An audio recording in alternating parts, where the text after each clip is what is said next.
En Radio Intereconomía, Visión Global, con Manuel Tortajada. A esta hora, los inversores en la primera bolsa del mundo se mantienen con indecisión, porque prácticamente no hay movimiento en ninguna de las principales referencias, después de que aquí en Europa, con el efecto Macron ya descontado, los principales indicadores hayan cerrado con ventas. Saludamos en Londres a don Gonzalo Cañete de Soto. Muy buenas noches. Buenas noches, Manuel, ¿cómo está? Encantado de saludarle. Gonzalo Cañete de Soto es analista y ejecutivo de cuentas de Swissquote. Gonzalo, descontado el efecto Macron, porque, en fin, a lo largo de la jornada de hoy los inversores se han decantado por hacer algo de caja, ¿no? En Europa, sí, me refiero. Sí, sin duda.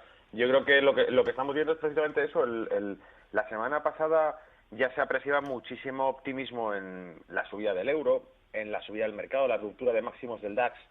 Entonces lo que fuimos publicando a nivel de reporte indicábamos que sin duda alguna era un factor positivo, que el mercado alemán, por ejemplo, rompiese máximos, pero que era tarde para ponerse a comprar. ¿Por qué? Por el acontecimiento que teníamos el fin de semana, y porque obviamente después de que eso se produjese, pues la fiesta ya estaba empezada. El mercado había roto máximos para Alemania, el resto de mercados, como era el caso en España, el selectivo, el IBEX 35, tenía zonas cercanas también de máximos que podía ir tocando, pero que no eran como el caso del DAX, y más bien lo que tocaba era esperar cualquier ligero retroceso, o llamado efecto pullback, como llaman los técnicos, a que viésemos alguna jornada negativa para aprovechar y buscar buenas zonas de compra interesantes, porque ya estaba servida.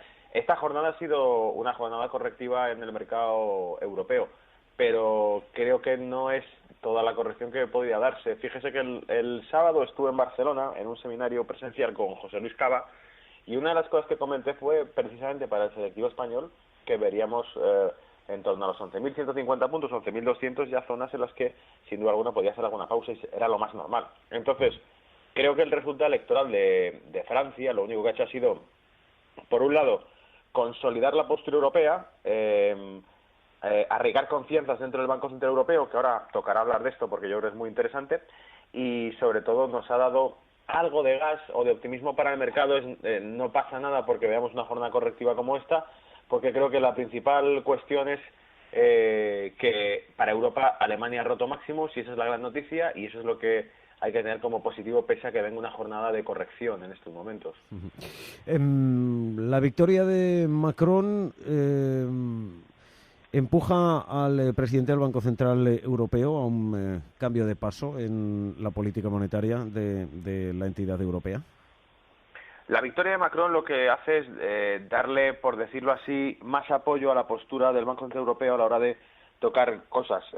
Decíamos que probablemente el Banco Central Europeo no va a meterse a modificar nada, y con esto hablamos que no va a corregir la política monetaria expansiva que está realizando, siempre y cuando tuviese pendiente la espada de Damocles de una Francia que le castigase. Pero como ese miedo ha desaparecido, entre comillas, porque ahora no hay que olvidar que el primer partido de la oposición es Le Pen y sabemos qué postura tiene, por lo tanto, espérese que no veamos un escenario en Francia como el que vemos en Estados Unidos, cuando algunas iniciativas de la administración de Donald Trump son rechazadas o tumbadas por parte de su partido y de la oposición. Así que puede que tenga una administración complicada Macron, eso sería otro punto. Pero sin duda creo que el Banco Central Europeo, esta postura de Francia, le da más apoyo para poner una postura más dura en Europa, y antes o después, sobre todo lo que es fundamental con Francia, sin Francia, etcétera, son los datos macro. Y la tasa de inflación última que vimos de Europa era muy fuerte, 1,9%, y además teníamos hace tan solo semana y media o 2 semanas, creo que fue, cuando Reuters publicó aquel hilo que decía que 2 o 3 funcionarios del Banco Central Europeo hablaban de que para verano, junio, finales de junio, este verano, se pudiese iniciar un cambio en la dirección de la política monetaria europea. Eso es lo que asusta al mercado, porque al fin y al cabo el mercado lo que quiere seguir teniendo es un resultado artificial a través de inyecciones de liquidez, que son las que han inflado prácticamente todos los activos. No hay que olvidar que hablamos de que la compra de activos, incluso de deuda corporativa, la está realizando ya el Banco Central Europeo. Es una inyección pura y dura de dinero a todo tipo de activos, inflándolos de manera artificial. Por lo tanto, eso es lo que da miedo al mercado, que el mercado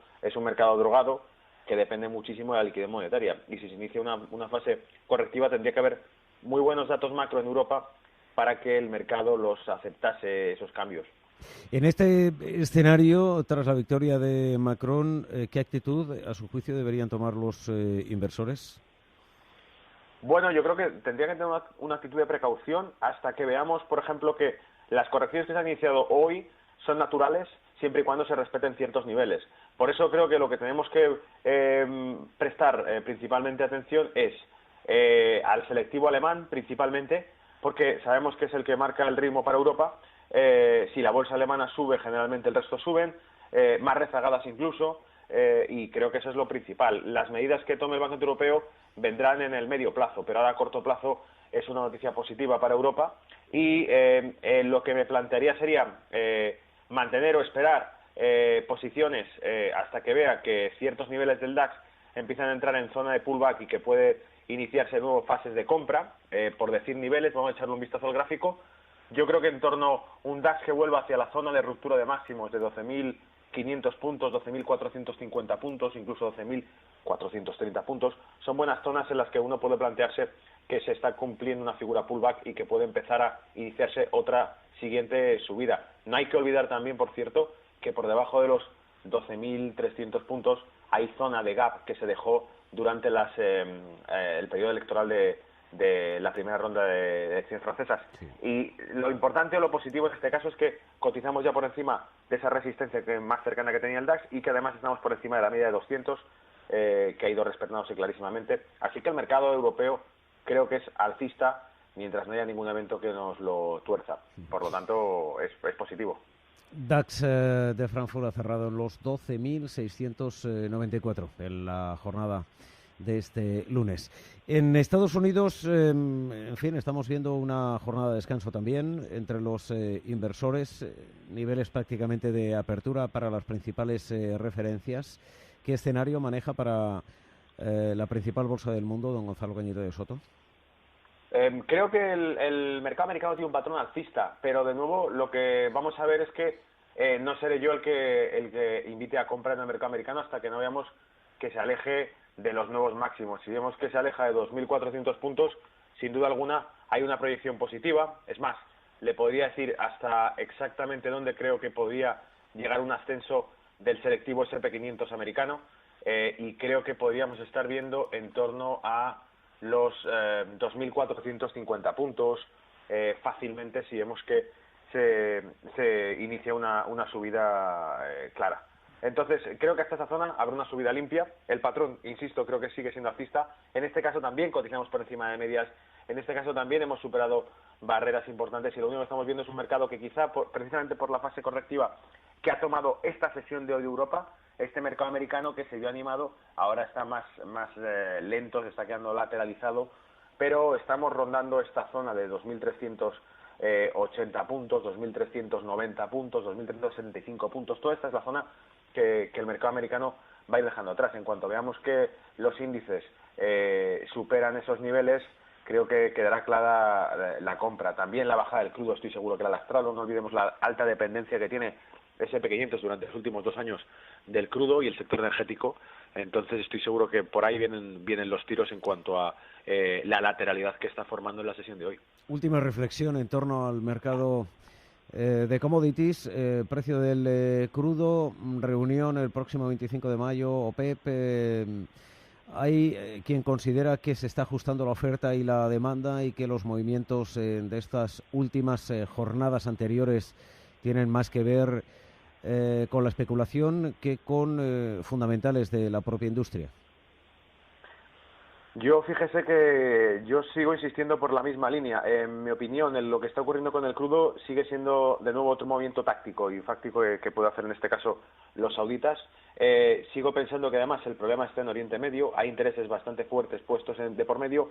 Hace tan solo una semana oíamos que Irán, Turquía y Rusia firmaron un acuerdo de división de territorios en Siria y en este caso pues Estados Unidos o Arabia Saudita se pueden sentir excluidos de ese pacto. Y creo que por eso Arabia Saudita, pese a todo, vuelve a estar enrocada en ese jaque mate que trata de hacer en el crudo al segundo mayor vendedor de crudo del mundo, que es Rusia.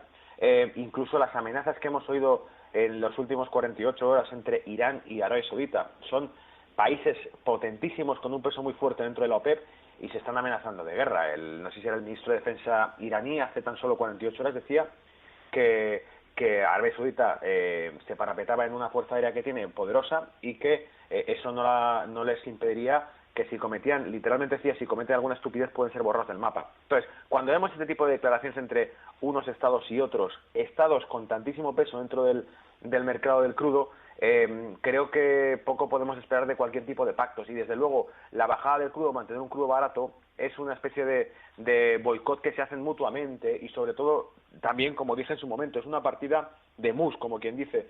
Están viendo a ver quién se levanta antes de la mesa o quién se pone más nervioso con un crudo tumbado, pero dependen muchísimo los ingresos de Rusia de ese crudo, y está muy bajo, pero también dependen muchísimo los ingresos de Arabia Saudita de ese crudo, que no hay que olvidar que sigue siendo, por primera vez en la historia, deficitaria a 3 niveles, financiero, comercial y público, a causa de su política de mantener el crudo barato. Así que vamos a ver hasta cuándo aguantan. Don Gonzalo Cañete de Soto, analista ejecutivo de cuentas de Suscote, un placer como siempre. Gracias por ayudarnos a interpretar con visión global la evolución de los mercados. Le deseo una feliz jornada de lunes y buen negocio. Igualmente, don Manuel, un abrazo, gracias.